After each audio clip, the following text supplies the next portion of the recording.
स्वागत है आप सभी का इग्नो क्लासेस बाय निशा। आज के इस वीडियो में हम डिस्कशन करने वाले हैं BE-VAE 181 दिसंबर 2022 के क्वेश्चन पेपर के बारे में आज हम डिस्कशन करने वाले हैं। यहाँ पर 20 फरवरी 2021 लिखा है, लेकिन आपको ये अवॉइड करना है, ये दिसंबर 2022 का क्वेश्चन पेपर है। कौन सा? दिसंबर 2022 का क्वेश्चन पेपर।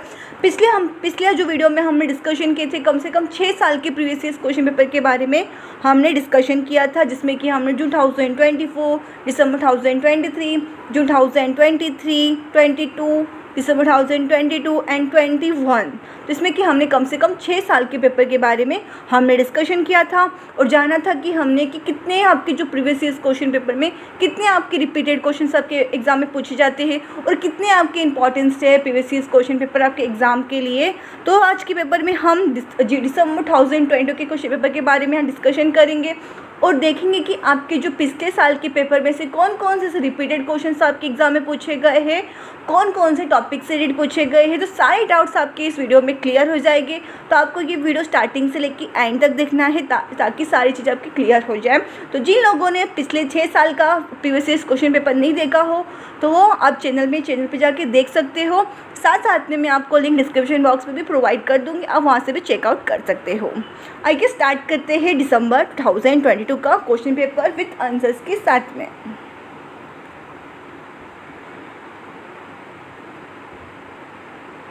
जो मैं आपको बताती जाऊंगी जो रिपीटेड क्वेश्चन है, तो प्लीज़ उन क्वेश्चन को नोट आउट करते हुए चलिए, क्योंकि आपके एग्ज़ाम में ना ज़्यादा करके रिपीटेड क्वेश्चन ही अब बार बार आपके एग्ज़ाम में पूछे जा रहे हैं। तो अगर आप रिपीटेड क्वेश्चन भी अगर आप कर लोगे तो भी अच्छे खासे मार्क्स से आप पास हो जाओगे। तो जो मैं आपको रिपीटेड क्वेश्चन बताती जाती हूँ उसे नोट आउट करते हुए चलना है। तो फर्स्ट क्वेश्चन क्या पूछा गया है, in which of the following report book was sustainable development formally defined for the first time. तो इसमें से क्या पूछा गया, कौन सी रिपोर्ट में जो सस्टेनेबल डेवलपमेंट का कॉन्सेप्ट है तो किस में डिफाइन किया गया था फर्स्ट टाइम। तो इस बुक का नाम है ओवर कॉमन फ्यूचर्स। कौन सी रिपोर्ट में किया गया था? ओवर कॉमन फ्यूचर करके एक रिपोर्ट है, बुक है, जिसमें कि सस्टेनेबल डेवलपमेंट गोल का क्या है डिफाइन किया गया था।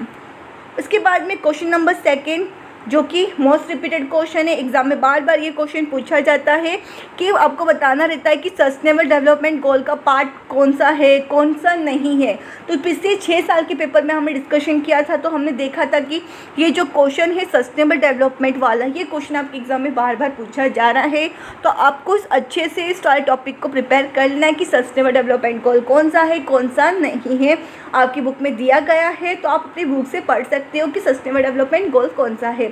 इससे रिलेटेड मैं ऑलरेडी BE-VAE से रिलेटेड यूनिट वाइज में आपको हर एक कॉन्सेप्ट क्लियर कर चुकी हूँ। साथ मैंने आपको यूनिट वाइज MCQ वगैरह प्रोवाइड किया है, तो आप मेरे चैनल पे जाके देख सकते हो एक एक यूनिट को क्लियर। जिसमें कि सस्टेनेबल डेवलपमेंट पूछा गया है, जिससे पूछा गया है कि इसमें कि आपको कम से कम 4 ऑप्शन दिए गए हैं, तो आपको बताना है कि इसमें से कौन सा सस्टेनेबल डेवलपमेंट नहीं है। तो टूरिज्म एंड ट्रैवल ये क्या है, सस्टेनेबल डेवलपमेंट गोल का पार्ट नहीं है। ठीक है, क्वेश्चन नंबर 2 का ऑप्शन नंबर 4। उसके बाद में क्वेश्चन नंबर 3 जो कि रिपीटेड क्वेश्चन है आपके एग्जाम में। ये वाला भी क्वेश्चन क्या है, बार बार पूछा गया है कि ह्यूमन मेड इन्वायरमेंट कौन सा है। इस टाइप के क्वेश्चन भी आपके एग्जाम में ज़्यादा पूछे जाते हैं कि नेचुरल इन्वायरमेंट कौन सा है, ह्यूमन मेड इन्वायरमेंट कौन सा है। तो ये क्वेश्चंस के आपके एग्जाम में ज़्यादा पूछे जा रहे हैं, तो फोकस करना आपको इन क्वेश्चन पे, इसमें कि आपको बताना है जो कि आपकी बुक में ऑलरेडी दिए गए कि ह्यूमन मेड इन्वायरमेंट कौन सा है, ह्यूमन मॉडिफाइड इन्वायरमेंट कौन सा है, तो साथ में नेचुरल इन्वायरमेंट कौन सा है। तो सभी चीज़ों को आपको प्रिपेयर कर लेना है। तो इसमें क्या पूछा कि एग्जाम्पल बताना है किसका, ह्यूमन मॉडिफाइड इन्वायरमेंट का। तो ऑर्चिड्स ये क्या है, ह्यूमन मॉडिफाइड इन्वायरमेंट है, ऑप्शन नंबर 2।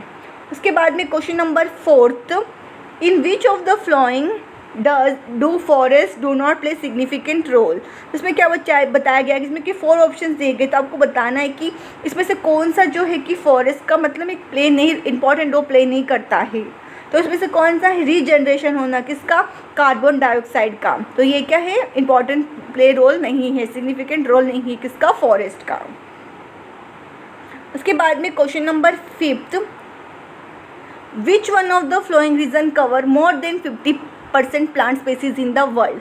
तो ये वाला भी आपका रिपीटेड क्वेश्चन है। पिछले आपका जो क्वेश्चन पेपर है दिसंबर 2021 के क्वेश्चन पेपर में ये सेम क्वेश्चन आपका एज इट इज पूछा गया है, जिसमें कि पूछा जाता है कि कौन सा रीजन कवर करता है 50% प्लांट स्पीसीज वर्ल्ड में। तो वो कौन सा कवर करता है? ट्रॉपिकल रेन फॉरेस्ट कवर करता है। कितना? 50% प्लांट स्पीसीज किसमें? वर्ल्ड के अंदर, जो कि रिपीटेड क्वेश्चन है। उसके बाद में question number 6, crown fire mostly take place in which following of the forest. उसमें क्या पूछा गया? जो क्रोन फायर करके है वो ज़्यादा करके वो कौन सी जगह पे होता है? डेंस फॉरेस्ट के यहाँ पर होता है। कहाँ पर होता है? डेंस फॉरेस्ट के यहाँ पर क्या है? ज़्यादा होता है।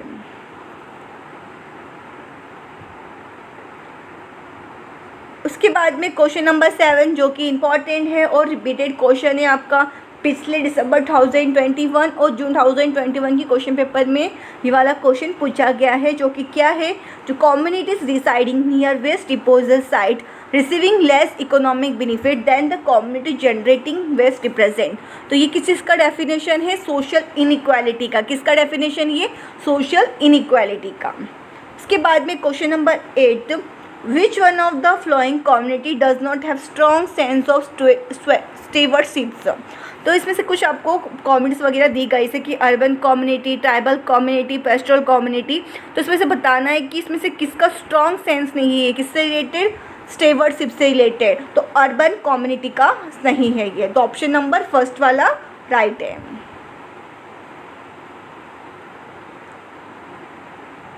उसके बाद में question number 9, which of the following view considered nature as a mother and that she can not be time.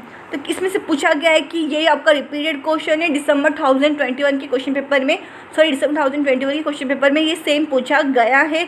जो मैं आपको बता रही हूँ ना कि ये इस साल ईयर में क्वेश्चन पूछा गया है, ये रिपीटेड क्वेश्चन है। प्लीज़ इन्हें नोट आउट करते हुए चलिए आप बाद में जो क्वेश्चंस मैंने आपको बताया है, तो बाद में आपको क्या करना है, इन क्वेश्चंस को आप जो मैंने वीडियोस आपको प्रोवाइड किए हैं और कम से कम 6 साल के, तो आपको क्या करना है, इसी क्वेश्चंस को आपको देखना है कि कौन सी ईयर में पूछा गया है। इतने तो एफर्ट्स आपको करने पड़ेंगे उस वाले पेपर को देखना है कौन सी ईयर में पूछे गए हैं, ताकि आपको समझ में आ जाएगा कि एग्ज़ाम में ज़्यादा करके 80% क्या है आपके रिपीटेड क्वेश्चन ही पूछे गए हैं। तो अगर आप प्रीवियस ईयर्स क्वेश्चन पेपर भी कर लोगे तो भी आप 50 में से 14 क्वेश्चन आप इजीली अटेंड कर सकोगे, 40 मार्क्स आप इजीली स्कोर कर सकोगे। तो प्लीज़ आप इंपॉर्टेंट क्वेश्चंस, रिपीटेड क्वेश्चंस पे ध्यान दीजिए, प्रीवियस ईयर्स क्वेश्चन पेपर पे ध्यान दीजिए। तो इसमें वाले क्वेश्चन में क्या पूछा गया है, कौन से नज़ारे का, तो कौन से व्यू के अनुसार जहाँ की नेचर को क्या माना जाता है, जैसे मदर माना जाता है, तो वो कौन सा है? इंडियन व्यू के हिसाब से। किसके हिसाब से? ये इंडियन व्यू के हिसाब से माना जाता है नेचर को एज ए मदर। उसके बाद में question number 10, water cycle is driven by, water cycle is driven कैसे चलाया जाता है? ड्राइवन बाय सन। किसके थ्रू? सन। उसके बाद में क्वेश्चन नंबर 11, जो चेमोसिंथेटिक बैक्टीरिया आर, जो चेमोसिंथेटिक वो बैक्टीरिया कौन सा है? ऑटोट्रॉप्स। क्या है वो? ऑटोट्रॉप्स। उसके बाद में question number 12, life does not exist beyond dash metre above sea level. Repeated question है आपके स्टार्टिंग के, आई थिंक जो 2024 के पेपर में ये वाला क्वेश्चन पूछा गया है, जो कि क्या पूछा गया है? लाइफ डज नॉट एग्जिस्ट किसके मीटर के अबाउ? 9000। कितना? 9000।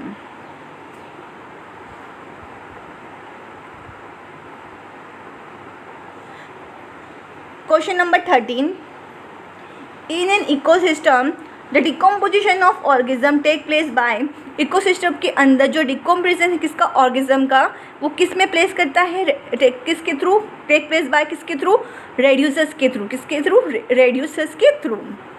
उसके बाद में question number 14, increase in population between 10,000 BC and about 1800 AD coincided with growth in agriculture. किसके साथ में? Growth in agriculture.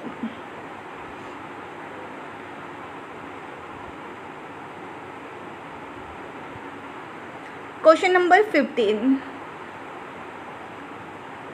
During 14th century more than half of the population of Europe and Asia were killed due to, during 14th century के time पे ज़्यादा करके population किसकी? Europe की और एशिया किस कारण पर किल किया गया था? किसके कारण हुआ था? ये ब्यूबोनिक प्लेजेस के कारण हुआ था।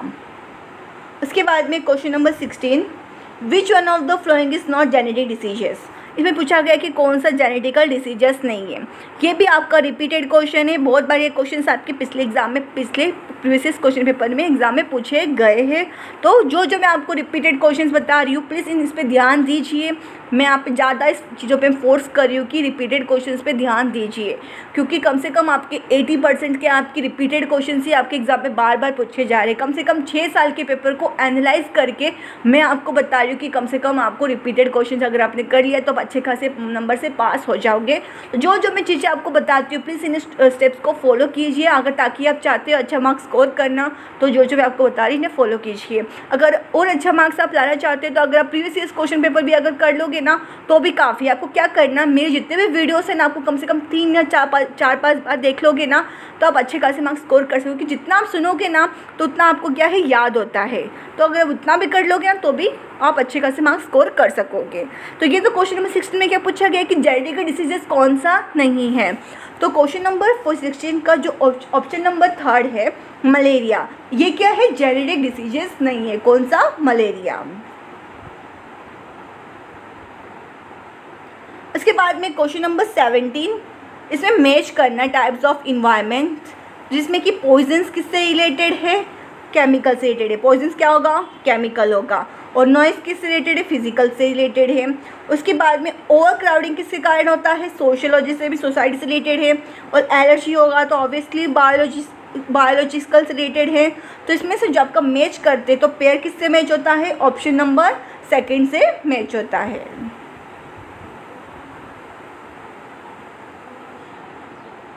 इसके बाद में question number 18, in coniferous forest the soil is, जो कॉनिफर फॉरेस्ट है इसका सॉइल कैसा होता है, एसिडिक होता है और मिनरल डिफिशिएंट होता है।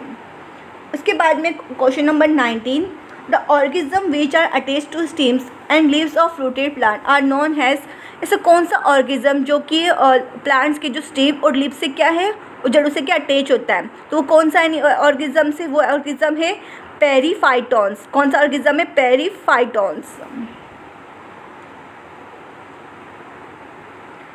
उसके बाद में question number 20, in a ocean the zone showing the maximum variability in term of temperature, light, salinity and moisture is littoral zone. क्या है वो, लिटोरल जोन। इसके बाद में question number 21, a century is a transitional zone. A century के transitional theory किसको represent करता है, unique ecological features and biotic communities को क्या ये रिप्रेजेंट करता है। इसके बाद में question number 22, which of the following is major cause of deforestation, किसके कारण ज़्यादा डिफोरेस्टेशन के कारण क्या होता है, forest fire. Option number 1, deforestation के कारण क्या होता है, फॉरेस्ट फायर का मेजर कॉजेज है किसका, डिफोरेस्टेशन का सबसे बड़ा मेजर कॉजेज क्या है, फॉरेस्ट फायर क्या है, सबसे बड़ा कॉजेज है किसका, डिफोरेस्टेशन का। उसके बाद में question number 21, passenger pigeons is the perfect example of loss of species due to, किसके कारण होता है, किसका एग्जाम्पल है, selective destruction for food, selective destruction करना किसका, फूड के लिए।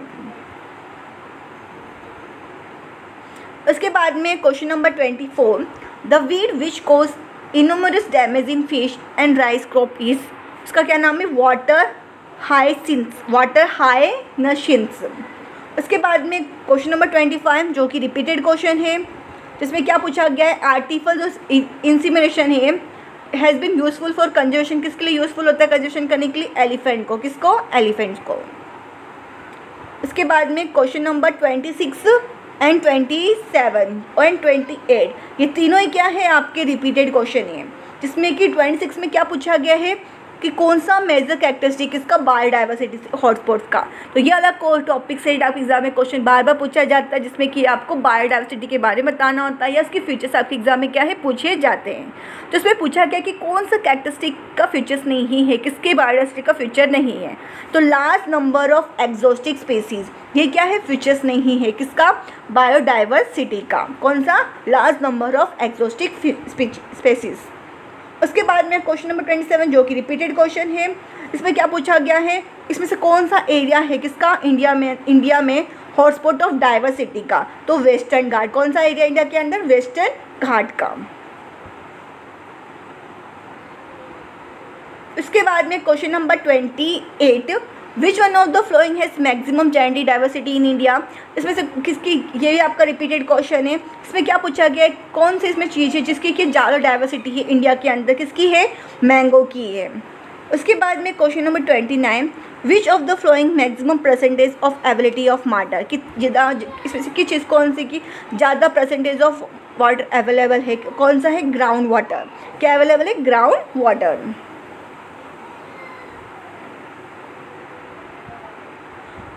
Question number 13, among the ecosystem mentioned below which can be find which one where can find maximum biodiversity.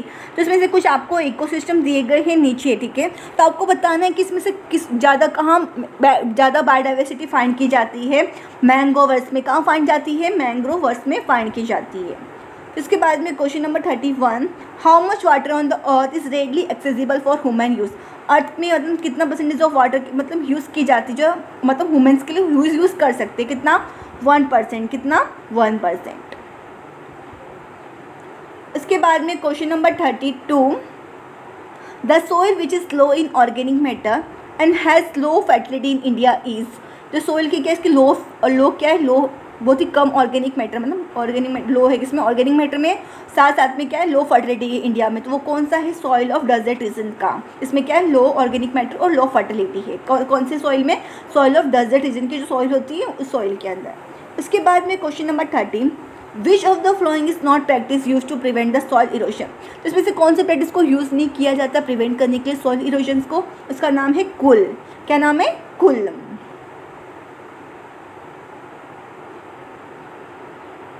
उसके बाद में क्वेश्चन नंबर 34, आइडेंटिफाई करना है कन्वेंशनल सोर्स ऑफ एनर्जी।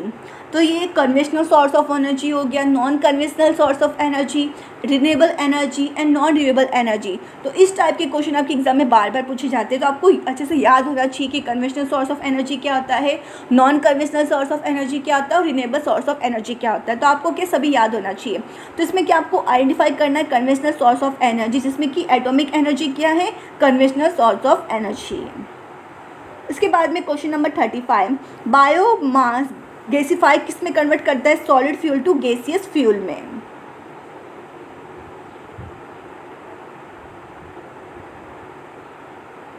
इसके बाद में question number 36, most suitable fuel for fuel cell is, most suitable fuel किसके लिए, फ्यूल सेल के लिए क्या है, हाइड्रोजन। इसके बाद में question number 37, biophysical carrying capacity, biophysical carrying capacity dash population that can be supported by the resources of the planet at a given level of technology, कितना मैक्सिमम पॉपुलेशन सपोर्ट करता है, ठीक है। इसके बाद में question number 38, which of the following is not green house. ये भी आपका क्या है, रिपीटेड क्वेश्चन है।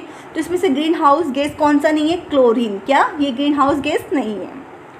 उसके बाद में क्वेश्चन नंबर 39, इस क्लाइमेट चेंज से रिलेटेड इसमें से कुछ आपको 4 ऑप्शंस दिए गए हैं, तो आपको बताना है कि कौन सी चीज़ें जो क्लाइमेट चेंज से रिलेटेड नहीं है। तो मॉन्ट्रियल प्रोटोकॉल ये क्या है, क्लाइमेट चेंज से रिलेटेड नहीं है।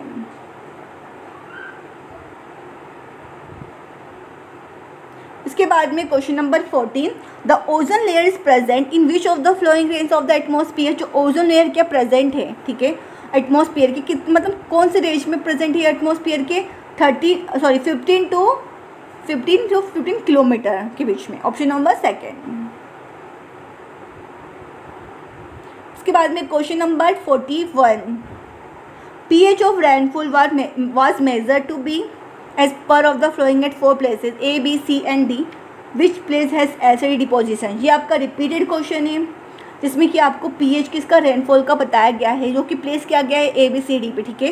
तो आपको बताना है कि जहाँ पर विच प्लेस की पर ज़्यादा एसिड डिपोजिशन है, कौन सी प्लेस पे है, ऑप्शन नंबर A, जो कि क्या है, ऑप्शन नंबर फर्स्ट वाला 5.5 A। इसके बाद में question number 42, which of the following is responsible for ozone depression का कौन सा केमिकल रेस्पॉन्सिबल है, किसका, ओजोन डिप्रेशन का कारण कौन सा केमिकल रेस्पॉन्सिबल है, क्लोरो। कौन सा, क्लोरोफ्लोरोकार्बन क्या है, रेस्पॉन्सिबल है। इसके बाद में question number 43, which of the flowing animals excretes very concentration urine. इसका नाम क्या है, ऑक्टेनल रॉडेंट्स। क्या नाम है? ऑक्टेनल रॉडेंट्स। ये भी आपका रिपीटेड क्वेश्चन है। उसके बाद में क्वेश्चन नंबर 44, ये भी आपका रिपीटेड क्वेश्चन है, साथ साथ में 45 भी आपका रिपीटेड क्वेश्चन है। तो 44 क्या है? Which of the following is example किसका? Non point source of pollution का कौन सा एग्जाम्पल है? Run off from agriculture field. ये क्या एग्जाम्पल है किसका? Non point source of population का। इसके बाद में क्वेश्चन नंबर 45 जो कि पूछा गया है, व्हेन वाज एयर, कब air prevention control of population act का शुरुआत हुआ था? कब हुआ था? 1981 में हुआ था।